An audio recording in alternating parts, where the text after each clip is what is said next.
Number 2, drink water. Don't drink and drive. Game over. Take it light. Stay. Now you're more fluent.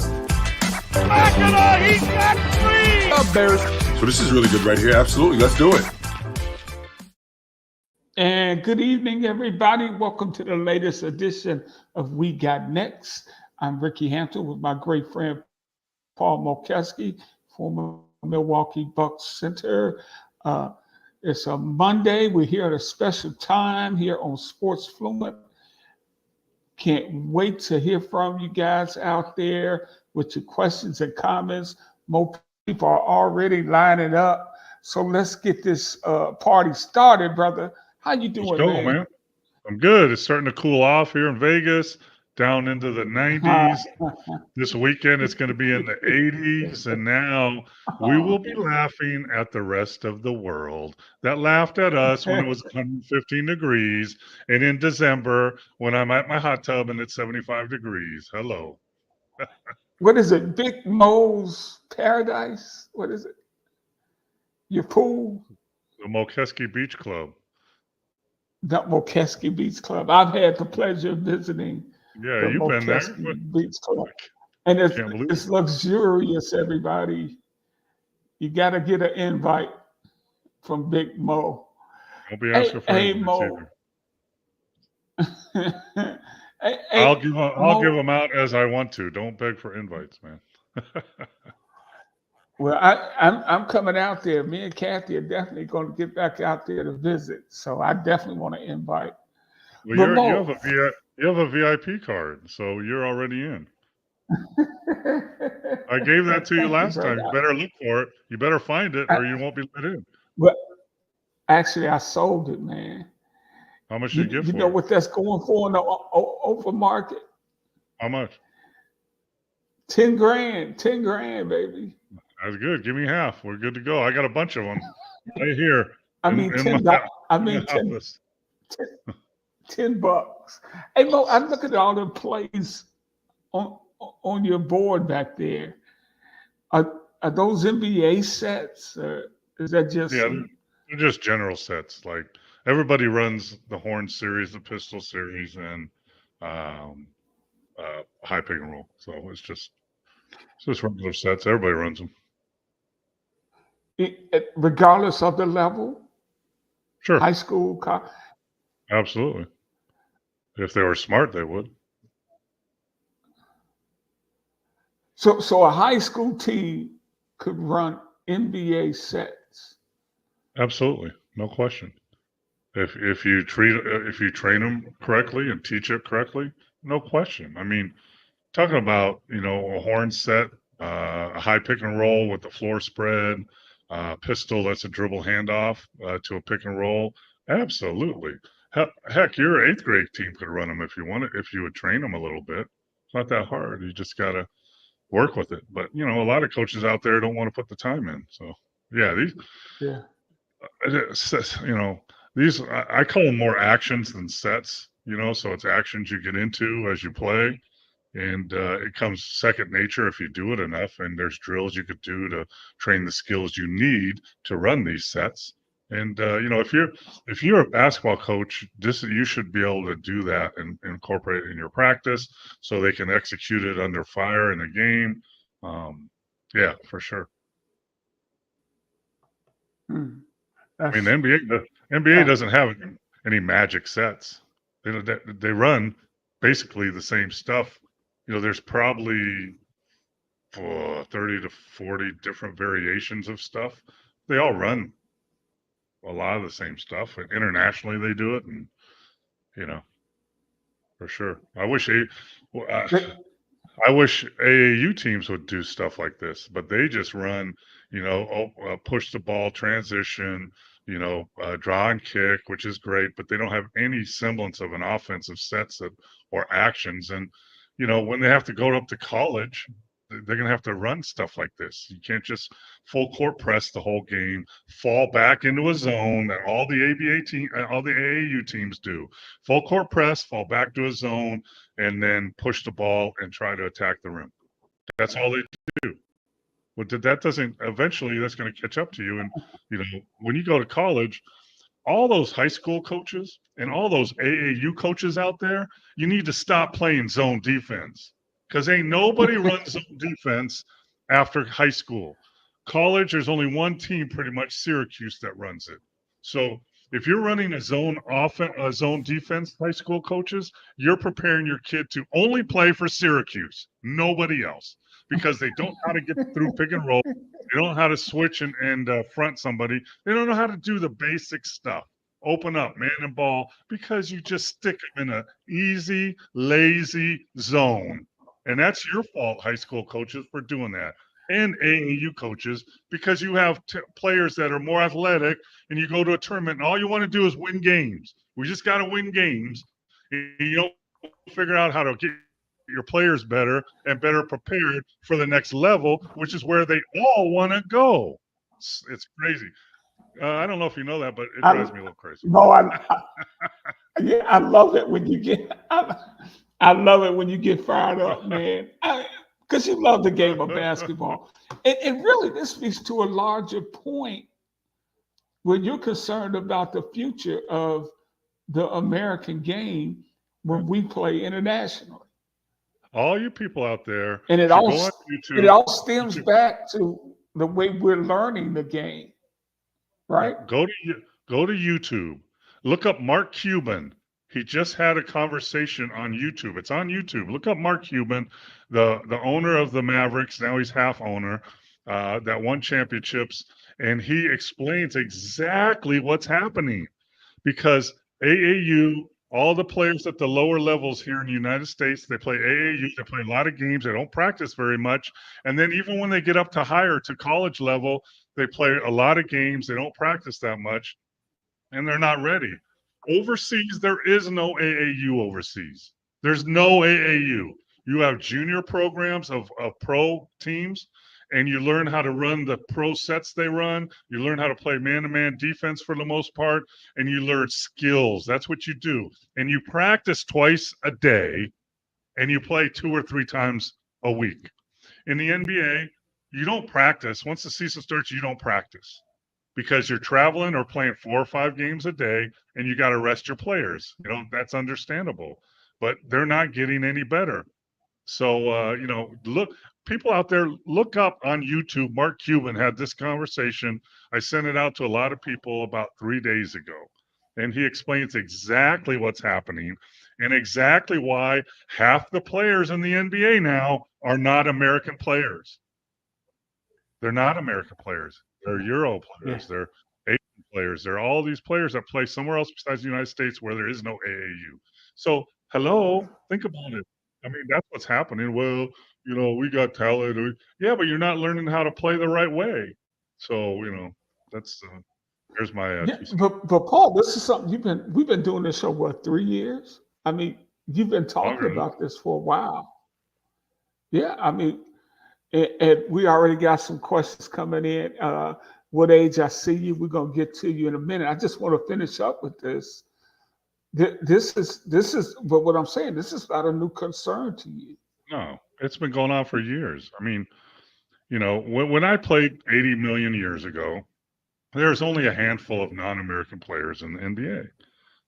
But now with the internet, with the broadening of even the NBA, I've done clinics in South Korea. I've done clinics in Croatia. I've done clinics all over the world, and that's expanded. And, it's just gotten worse and worse, but it's the basics of what's going on is our grassroots basketball program in the United States is garbage. It's garbage. You have coaches that are coaching these AAU teams, don't know what they're doing. They stand up and yell all the time. They're not helping the kids get any better. And you're playing 60 games in the summer. You need to have practice and get better. That's how you get to the next level. And, it's really, I'm telling you, I told you now, write it down. Everybody take this 2028 in Los Angeles at the Olympics. The USA basketball team will struggle to get a medal. Write it down, stack it up. I'll have receipts in about 4 years. With age 44, 84, the foreign players have said many times that the NBA is easier than the league they played in overseas. Now, you wouldn't go that far, Mo. Well, it's different. The game overseas is way more physical. You watch the Olympics, right? Guards can hand check, guards can bang you. Bigs can set old school picks on guards now, like I used to set. Move your hip out, pick someone off. That's what European basketball is. So in that way, absolutely. And when you play over in Europe in these high level leagues, there's 18,000 screaming fans there going crazy, and there's a lot of pressure, and the physicality is intense, and they let it happen for the most part. Just watch the Olympics, how physical the guard play is, especially, and how bigs can move on their pick and roll. So if I'm a guard, if I'm Luca, right?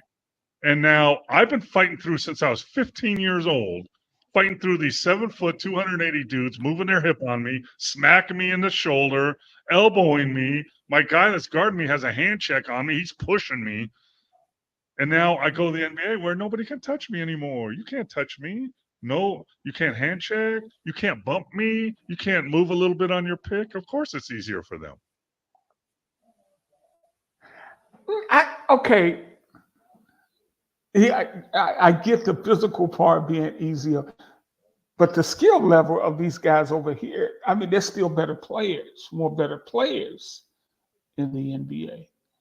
Yeah, but more athletic players. They're not this much better.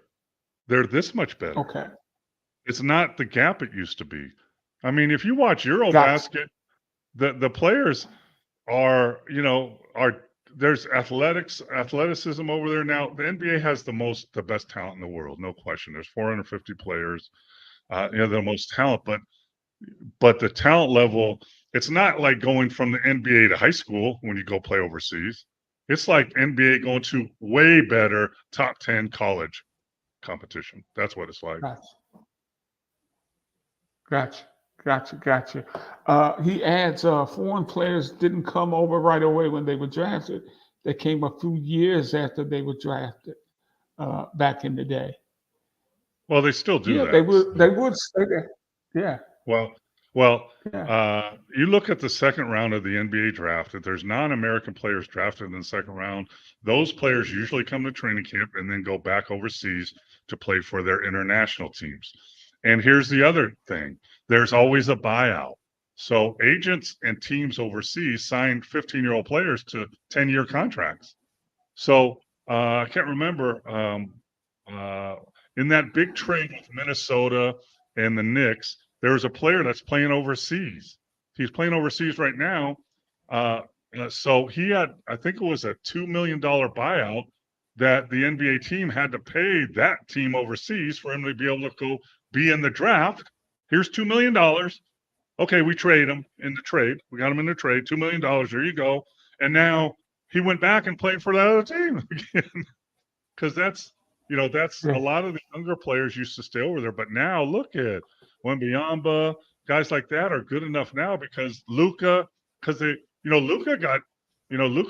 MVP of the Final Four in the Euro Cup, which is huge competition, just a little step below the NBA when he was 16 years old.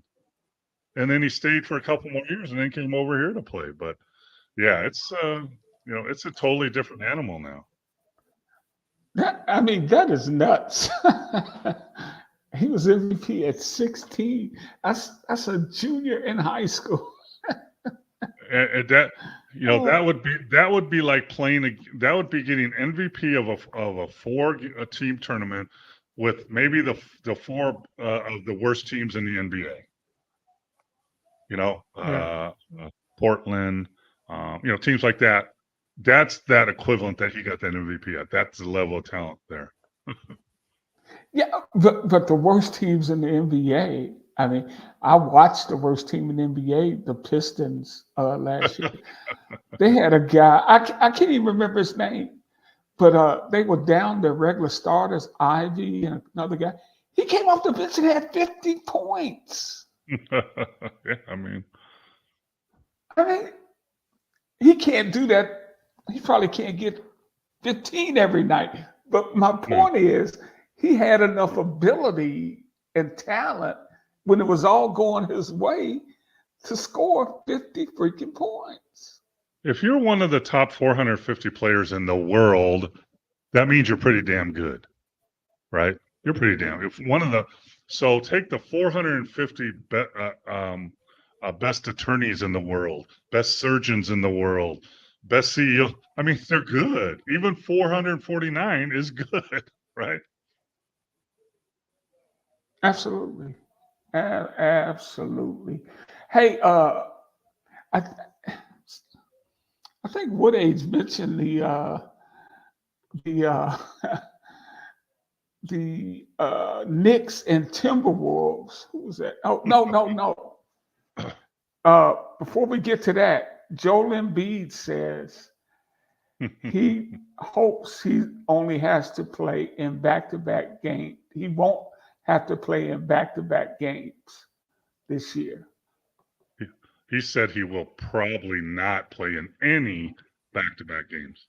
That's what he said. So Ever again, if he had it his way. Well, guess what? He does have it his way. Yeah, he does. He can do whatever the hell he wants. I mean, if the coaching staff or the owners of the team say, well, we need you to play every game, he could say, you know what? The day of a game, my back is sore. I'm not playing tonight, and they can't do anything about it. So it's better for them just to say, okay, we're going to do what's best for you. What do you want to do? And that's what's going to happen. I didn't look at the schedule, but I would guess there's probably 10 to 15 back-to-back games on their schedule this year. So, my thought process is, okay, I understand we're trying to get you ready for the playoffs so you're healthy, because we know health matters in the playoffs. Just ask the Bucks with Giannis. But at the same time, it's also important to be one of the top 4 teams and have home court in the first round, right? That's also important. And guess what can separate from 4th to 6th to 7th? 5 games, 6 games, easy. And you're not going to play in 15 of them? That's going to be, I think Philly is deep enough. I just looked at the numbers today. Our guy, Andre Drummond, right? Remember Andre Drummond? Right. He's leading the league in rebounds in preseason, 15 a game. Yeah. So but that's what he does. Yeah, I think they have enough depth this year to and Paul George has played well during the preseason, Mo. He's the second leading scorer. He's averaging 23 a game. They could be a challenger to Boston. If they're healthy, absolutely. If they're healthy, they're as good as Boston if they're healthy. Yes. Yeah. But Paul, I mean, as a former player, are you okay with a guy just, okay, I'm not doing back-to-backs? Or do you think as a former player, you know how grueling those back-to-backs are? Is that something the NBA should look at? Well, they are looking at it. I mean, they've looked at it for years. They looked at length of season, cut it down to 65 games. They're not going to do that. The money and the TV money doesn't say that. They've looked at load management. Is that legal or not? San Antonio got fined years ago. They're looking at all that stuff. But if I'm a player on Joel Embiid's team and I'm his backup, I'm kind of happy because I'm going to play a lot more in those games, right? Which, guess what? I can increase my average, which, guess what? Increases my salary, which, guess what? Is good for me and my family. So thank you very much. If I'm Paul George or Maxey or someone like that, am I a little upset, that I'm out here busting my butt and you get to sit and eat popcorn over there, and, in your shorts and hat and sunglasses if you want to, maybe a little bit, but at the same time, if that's going to help me get a ring in the end of this thing, I'm okay with that. When I was in Milwaukee, when I first got there, Bob Lanier was the starting center. Bob Lanier was an all-star, played for the Pistons. The Bucks got him. He was still efficient during the game, but his knees were mush. His knees were horrible, and he never practiced. He never practiced in training camp. He never practiced during the season. he would maybe go through some stuff to keep a little bit in shape, but he never practiced. So we're busting our ass in practice, and he's over there sitting on the stands drinking coffee and just hanging out. But guess what? That's okay. If you can play in games, Bob, and help us beat the Celtics, go smoke eight cigarettes and drink coffee. I don't care. So I think in the long run, the player. You Sorry okay? about that, Paul. Hey, Right. yeah. But Mo, what You should. you played in the time when you played back to backs when you guys would fly commercial from city to city.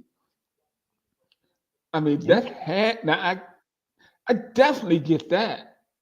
We played Being back to back hard. to back. We played 3 games in a row. Oh my We played God. back to back. We played 3 games in a row. We played 5 games in 7 nights. Yeah. I mean, that's just the way it was. And there was no load management. Well, what age is right? If the NBA played no 82 games, the season would end in September. Yeah, I don't think so. But I mean, they've kicked around like 70 games or whatever. But does it help that much? I don't know. I mean, and in the long run, ticket sales and the TV money, they're required to have X amount of games on to get paid what they get Right. paid. So I don't see that happening. They did studies. Okay, a player that plays 82 games, is he more susceptible to a knee injury than someone just played 40 games? And they've done all those research, and in the long run, it's not that distinct. So you can't say that, Joel Embiid, pulled his hamstring when he played in 79 games one season. And then when he only played in 45 games, he never got hurt. Well, number one, why is he only playing 45 games? But, you go out there, it doesn't matter, fatigue, yes, it matters, muscle strains, but now masseuses and nutritionists and Right. chiropractors and all this taking care of cold tubs, cryo, all this stuff helps with that. So you can does and that helps with fatigue, but in the long run, you can blow out your knee in the third game of the season. You haven't even hardly played any games. So, and you could blow it out in the 3rd minute of the 3rd game. So, it's just, Yeah. that's just what it is. It's a change. But Paul, I like what you said about I think we talked about this last year, and I never thought about it. If you cut a guy's minutes, 5-10 minutes a game, how that can help preserve that athlete. Yeah, and you could do it. I used to do it all the time. So, like if my star that I need on the floor to win games, I need them on the floor. I'm not winning these games, whether it's the G League or the NBA. But I can work in where I can get him the rest. So, during the first timeout of the first quarter, it's at 2:55 left. So he's played 13 minutes. He's played 12 minutes, right? Now I sit him out for those 3 minutes. Plus he gets a minute and a half of rest during the timeout. So now you're at 4.5 minutes. Then I don't put him in for another 4 minutes. You can rest him for almost 10 minutes of real time. And really, depends on fouls and everything, it's only like 6 minutes of game time. So that's how you do it. But and you do it, so you have your, you give your main guy a break at the end of the 3rd quarter, and then you don't want to put him back in till he can play the rest of the 4th quarter. So whether that's after 2, 3, 4 minutes, whatever it is, so he could be rested for the last 10 minutes of the game or 11 minutes of the game. That's how you manage minutes with star players. Yeah, that's good stuff. You're watching We Got Next here on Sports Fluent. Be sure to subscribe to our show so you can get us every time we are on the air. And Yeah, and baby. Mo, and especially, I mean, I always brag on my friend all the time, but talking to this guy is so much fun because he has so much knowledge and so much experience around the game at every level. But Mo, have you ever, you've seen it all, but have you seen teams go at it in a preseason game the way the Knicks and Timberwolves were the other night? Well, most preseason games are really laid back. The stars only play half the game, if that. And the coaches kind of deciding on their last cut or two, keeping your stars in shape, but not getting them taxed and play them too much. And even the referees are more laid back, and calls aren't as important. But that changes when there's a big major trade involved. When you have players of that caliber that were traded for each other, then there's animosity. I've been traded before, and listen to the players. It's just another game. I'm going back into Milwaukee and play. I'm going to be in the visitors' room and wearing a different. I'm wearing a Golden State jersey, or it's no big. Yes, it is. It is. Yes, it is. I'm upset that they didn't keep me. I'm mad at the coach that thought I wasn't good enough. They didn't want me anymore, and it becomes more personal. And that's what happened with DiVincenzo and the coaching staff with the Knicks. And he first took a shot at Tibbs after he did an N1 finish and said, "Oh, okay, Tibbs, so I can't finish, right?" Because obviously he heard that from someone. He heard that from his agent. He heard that from maybe one of his teammates. One of his New York teammates after the trade said, Tibbs always said you couldn't finish. I believe you can. Something like that. So he's got that in his head. And he's like, this is a FU to you, Tibbs, N1. And then for whatever reason, Brunson's dad, who's on the bench, he's been a coach at every level. But let's be frank right now. Brunson's dad would not be on the staff in the Knicks if Jalen Brunson wasn't there. So don't give me this Bronny crap. Bronny's there. He doesn't. Well, Brunson's dad wouldn't be on the Knicks coaching staff if his son wasn't the superstar. So get over that. Right. And obviously there was something going on, maybe in some practices back, a year or so ago, when maybe, Brunson's player attitude came out and he said something. I told you were sorry, something like that irritated him, and then, he made some comments about this is what happens when they let you take over or something like that, or, but, that's one thing. But after the game, here's my opinion. After the game, handshakes and everything, I've seen more bad blood and fights in the minor league on a handshake. I saw a fight at USC. We were playing in Arizona State. We had a fight at handshake line. I don't know if I want those or not, but the bottom line is whatever was said, Brunson Sr.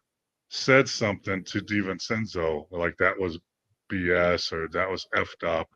And then he turned and said, whatever he said, so then it got a little physical. But then what I saw on ESPN was uncalled for and maybe should be fined. Because Brunson Sr.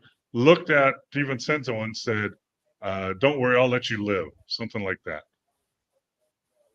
You don't say stuff like that. Yeah. Especially in today's world. Yeah. So we'll see. In today's world. Back in the day, it'd have been all whatever. Yeah. Not today. Well, back in the day, we're going out. Let's go in the back. Let's go. There ain't nobody here anyway. Let's go to the parking lot. Let's go, Ricky. But come on, man. You want to stay? Let's go. Well, DiVincenzo was the trade took him away from his teammates from Villanova, Brunson, Josh Hart, and Bridges. Maybe that's what has him so upset. Because they were. But he's on another good team. I mean, hey. Yeah, but Jalen Brunson and DiVincenzo were best men in each other's weddings. That's how close they were. They weren't just friends. Yeah. They were best friends. So, there's some, that took you away from that. But he's on a really good team. But you know what? He had the role going. I mean, at the end of last year, he scored 42 points in the game. He was on a roll and feeling comfortable. So, I always thought, and I told players, if you get traded, because that was told to me when I was traded from Houston to Detroit, my second year in the league, and I was really upset. And some of my older teammates that knew what they were talking about said, "Listen, Mo, this is a business, man. Happens all the time. Now you could take it a couple ways. Some guys on teams don't make friends with anybody because they can be traded. I'm not making friends with anybody. It's a business. I took it the other way. I made friends with everybody, and whatever happened happened. But the bottom line is, they said you cannot think of this team of not wanting you and trading you. You have to think of the other side, that team wants you and gave up something to get you. So you got to take the positive out of that. Which Well, is hard. that is really it. And, It's hard to do. Saying City Sports, the Knicks should have never traded DiVincenzo. Never. So You liked him that much? Yeah. Well, what's your thoughts on that trade? Towns coming over, Robinson's out for the year. They lost Hartenstein, who I thought was huge for them. That's the guy you shouldn't have let go, Sand City. And I want to get your thoughts on that too. But go ahead, Mo. Well, if they wouldn't have let Hartenstein go out of free agency for nothing, then they would have a center that can be a starting center in the NBA. But then they learned that Robinson's out for the season. So what do you do? And that kind of forced their hand. And everybody, well, you should, they talk about Minnesota. Well, you should have never traded Towns. You should have traded Gobert. No one's taking Gobert in his contract. Nobody. So you only have one other option when you're Minnesota. You got to give up something really good to get something really good. Now, we don't know, Sin City. We don't know what Randall's situation is with his shoulder. He's supposed to play next week or something. But that's the key to that trade for Minnesota and maybe the Knicks. Maybe his shoulder's jacked up and he might not ever play again. Who knows? You got to pass the physical, but that's different. Passing the physical and playing in NBA games are two different things. But, I think, the Knicks got, a 6'10", that can shoot threes and score. He could drive. If you post him up, he could score. And I think he's averaging like 10 boards a game. So that's where I think he really needs to help him, and he is. And he's got a new lease on life. I think the Knicks will be okay, but like Ricky said, letting Hartenstein go and then Robinson being out for the season, it forces your hand. What other starting center could you get out there? For not giving up. When you trade in the NBA, you have to give up good to get good. So and San City's talking about the draft capital, Mo. You're not a big fan of trade for draft picks, I know. The draft capital was done to make the trade work financially. I mean, they got a second round, right? They didn't get a first round. They got a second round pick. What a second round pick? You can buy a second round pick for $100,000 in the second round if you want. Call them up. Hey, give you $100,000 for your second round pick. Okay, good. It's done all the time. But second round was to make that financially work for salary cap reasons. But, if it was a first round, now you're talking about something else. Yeah. Let's go back. Team chemistry separates the Knicks from other contenders. Tibbs can develop another backup center. Well, I hope you're right there, but Hartenstein, Paul, you called it last year. You said this kid is making himself money with every game he had. Now, I agree with you that Tibbs can develop a backup center, but he doesn't have a starting center. No Robinson, no Hartenstein. Who's your starting center? Nobody. So that's the problem with that. I mean, yes, team chemistry is huge, very important. And they had it going last year, and, half those guys played for Villanova and, they're best friends. But you can develop a backup center. You can't develop a starting center. That's what Hartenstein was starting to come into. If they would have kept him, then you're okay. But they lost him and they lost Robinson. No starting center. If you don't have a starting center, backup center doesn't matter. Yeah. Hey, Mo, just a quick aside, a little NFL talk. The Eagles coach Nick Sirianni got into it with the fan after a game they won. at home. Any advice? Any advice for him? Yeah, don't engage the fans. I mean, that's the worst thing you can do, man. I mean, when we had hecklers on the road in the NBA, as soon as you engage the barber there in Detroit, I forgot his first name, or he was a great heckler, but as soon as you engage him, it's over. It's on. So just ignore them. It's it's like if you get in a bully situation, right? You just ignore them, and usually they go away. Now, sometimes a bully won't go away, and you got to pop him one sometimes to wake his ass up. But as a head coach, and you can't go pop the fan in the stand. So your only option is to just ignore it.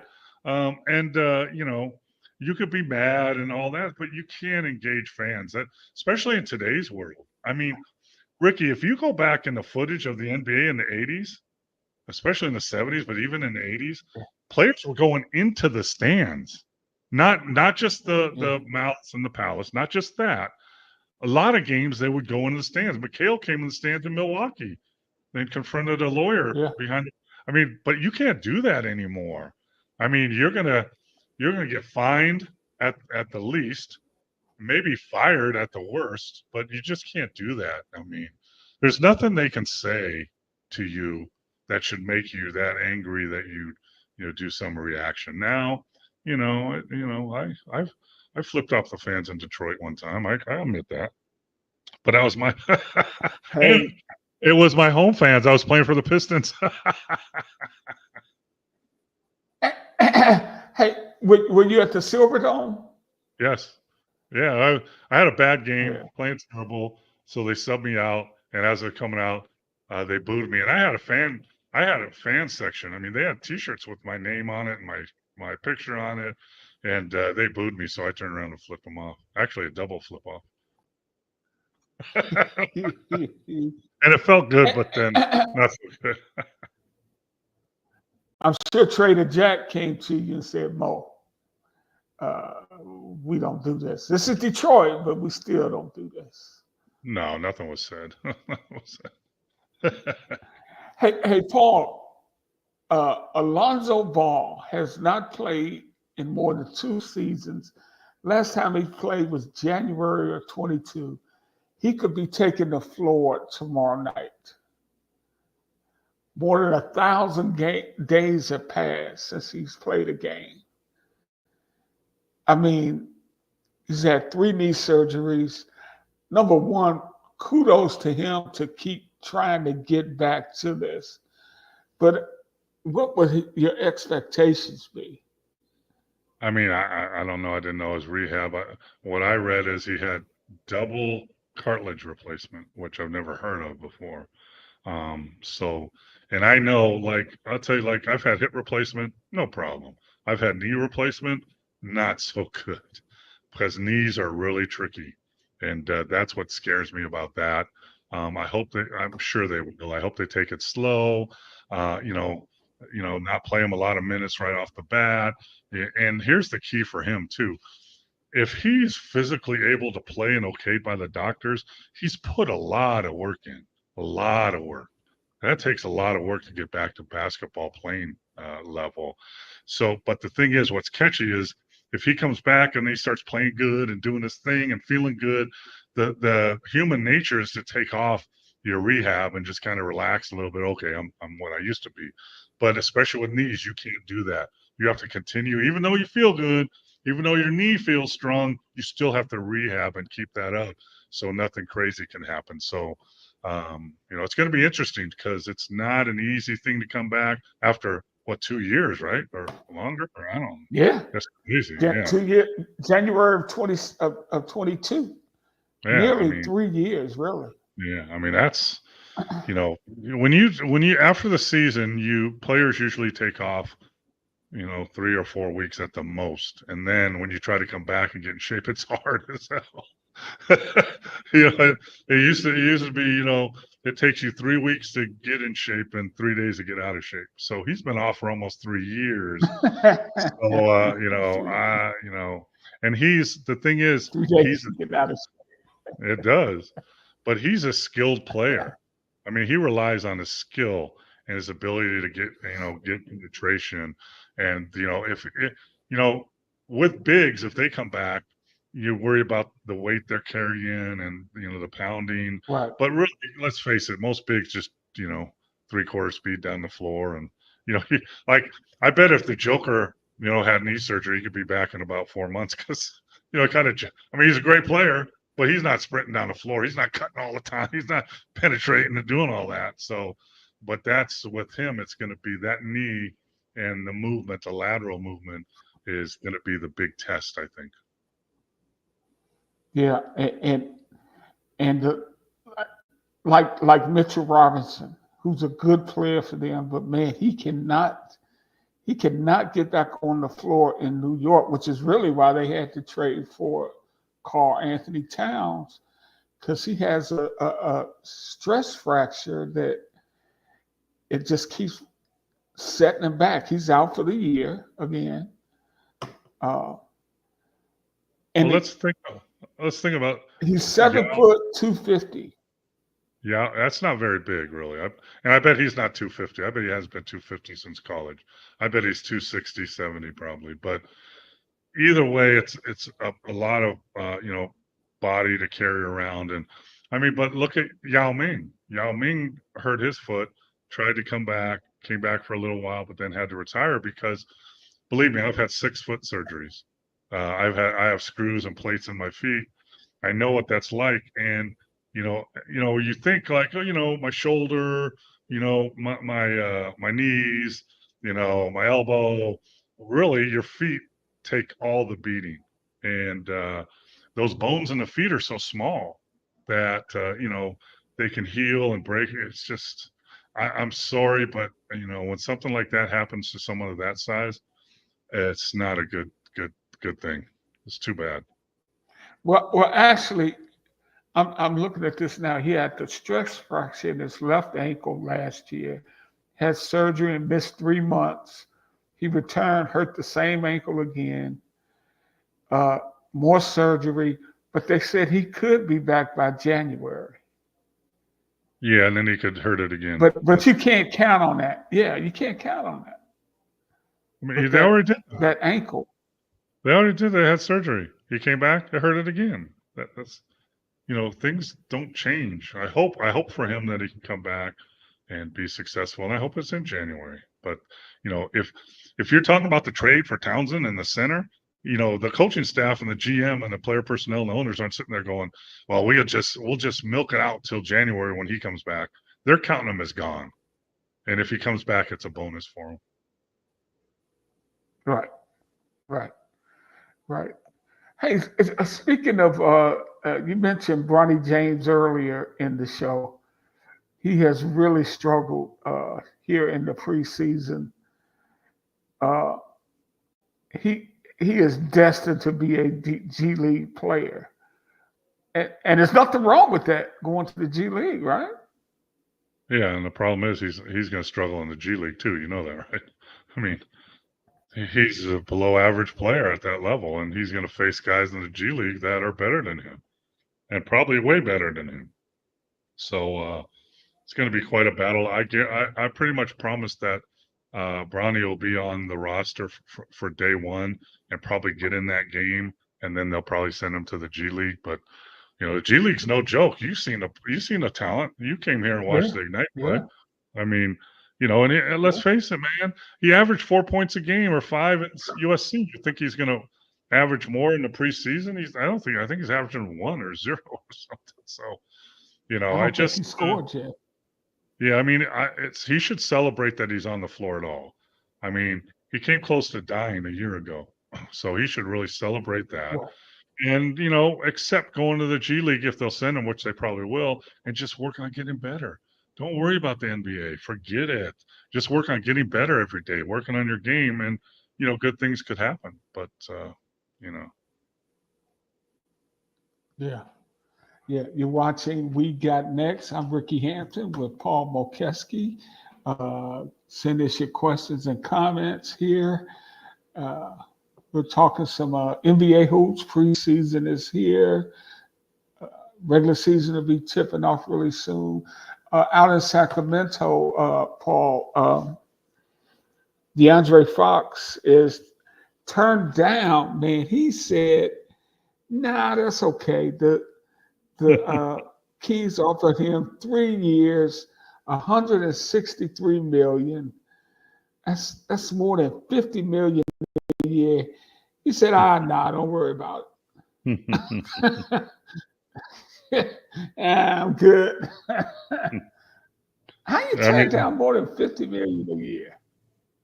You're well, gonna because tell me why in a second. yeah, because in the end, if he has the same kind of year that he's had for the last 2 years, he's going to sign for 300 million plus. That's why, and he's going to have an option. I don't know what his contract status is, but if he runs out his last contract, he's probably going to be a free agent, be able to go to any team he wants to. Yep. So obviously, Sacramento hasn't done well in the playoffs, so players like to win.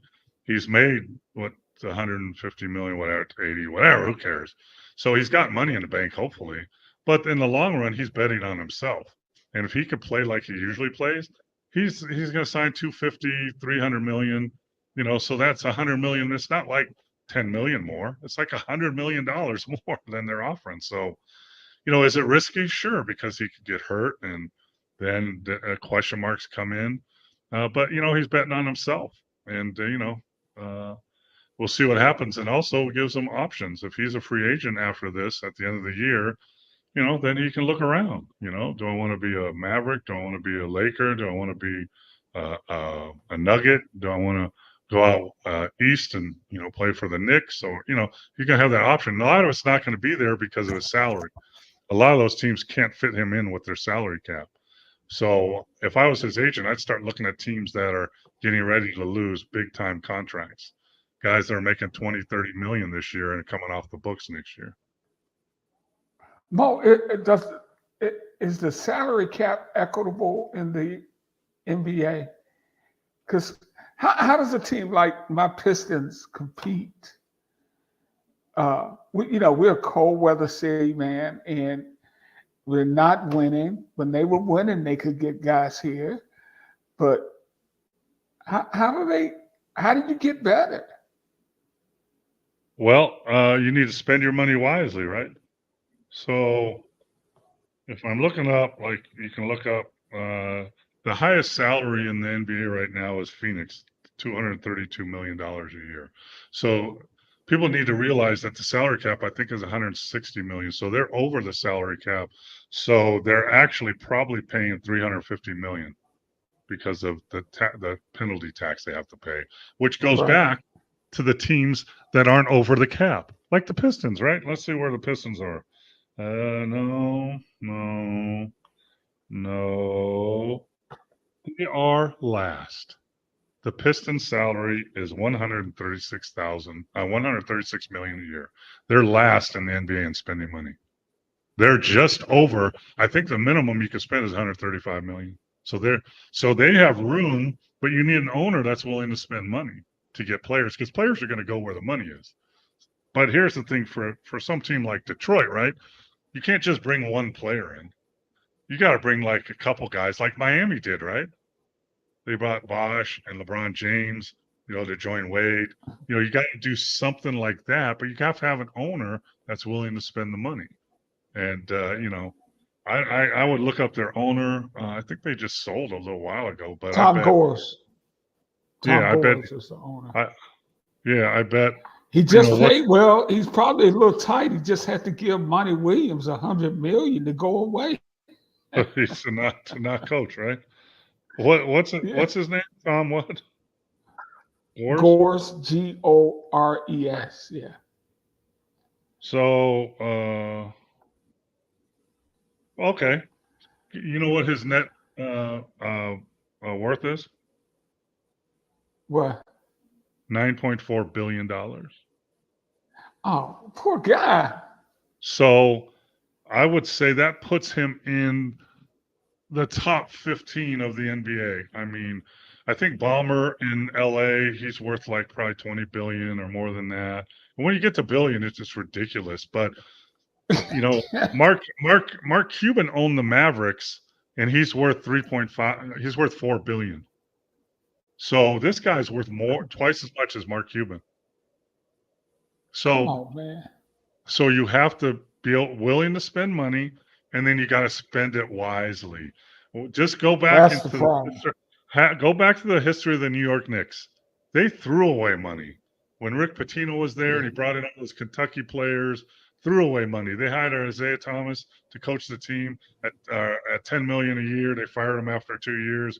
You know, they just spending money crazy. So you got to be willing to spend money and then do it wisely and bring in the right players. I don't know who's coaching that team now, but that would be JB Jr., Bickerstaff Jr. Bakerstaff. So he's been around. But it's tricky. I mean, you can't just say, okay, I'm going to pay Ricky $50 million and he's going to turn our program around. It doesn't work that way. You got to give your money to the right people. Wait a minute, hold on, Mo. I'll be more than willing to try. Well, yeah, I know, me Pay too. 50 million.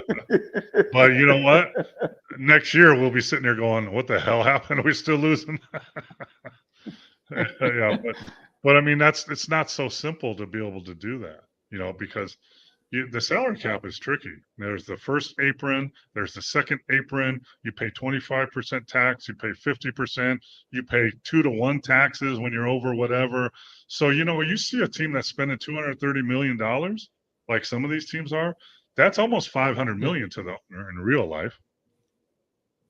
Yeah. So it's tricky. Hey, Paul, man, this hour is flying by. Anybody you interested, kind of looking forward to watching play this year?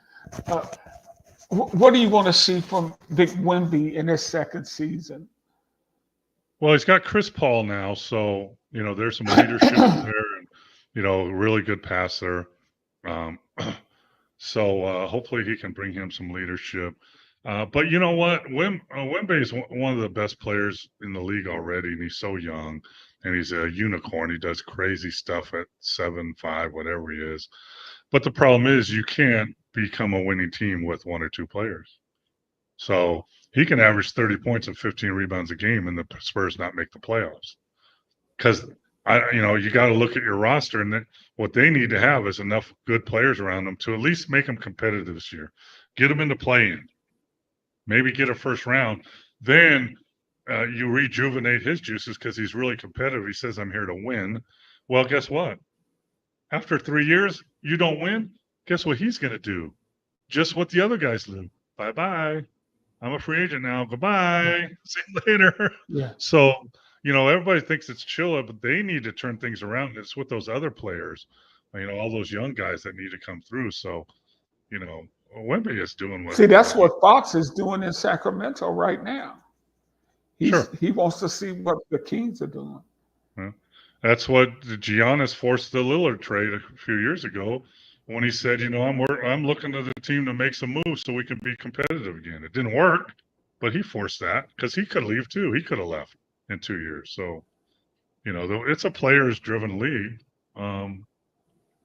But Wemby, I mean, what else do you want him to do? Mo, I think your Bucks are the third best team in the conference this year, behind Boston and Philly. Problem is Middleton's hurt again. Yeah, but they're still the third best team. No, I don't know who could. I mean, we haven't even played a game. You said you like Cleveland. You said you like Cleveland, right? I like the Knicks. I like Cleveland. Philly, Boston. That's 4 teams right there. That if Middleton's not healthy and they don't do the right thing, they won't be competing with Boston and Philly. They'll be competing with the Knicks and Memphis and Cleveland and Indiana. That's who they're competing with. So, I mean,